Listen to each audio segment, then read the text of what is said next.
اللہ الرحمن الرحیم۔ السلام علیکم ورحمۃ اللہ وبرکاتہ۔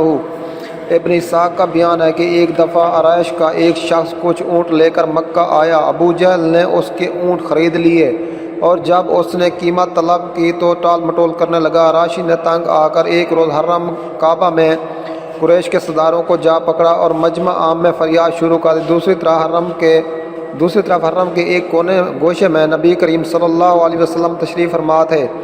سردار قریش نے اس شخص سے کہا، ہم کچھ نہیں کر سکتا، دیکھو وہ صاحب جو اس کونے میں بیٹھے ہیں ان سے جا کر کہو، وہ تم کو پیسہ دلوا دے گا۔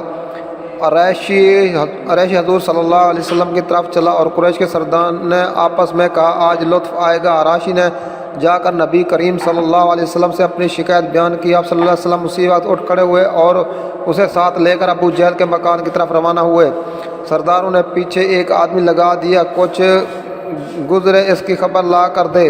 حضور اکرم صلی اللہ علیہ وسلم سیدھے ابو جہل کے دروازے پر پہنچے اور کنڈی کھٹکھٹائی۔ اس نے پوچھا، کون؟ آپ صلی اللہ علیہ وسلم نے جواب دیا، محمد صلی اللہ علیہ وسلم۔ وہ حیران ہو کر باہر نکل آیا۔ آپ صلی اللہ علیہ وسلم نے اس سے کہا، اس شخص کا حق ادا کرے۔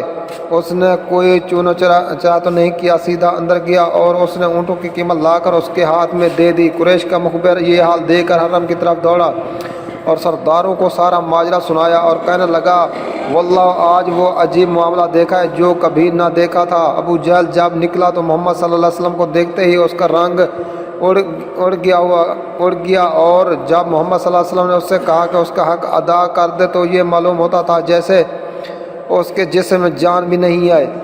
تو دوستو، امید ہے ہماری آپ کو یہ ویڈیوز اچھی لگی ہوگی۔ ہماری ویڈیو اچھی لگے تو ہماری حوصلہ افزائی کے لیے ہمارے چینل کو ضرور سبسکرائب کر دیں، ساتھ گھنٹی کے بٹن کو بھی ضرور دبا دیں تاکہ آپ کو ہماری آنے والی نئی ویڈیوز ملتی رہیں۔ تو اسلامی وظائف یوٹیوب چینل کو دیکھنے کا شکریہ۔ اللہ حافظ۔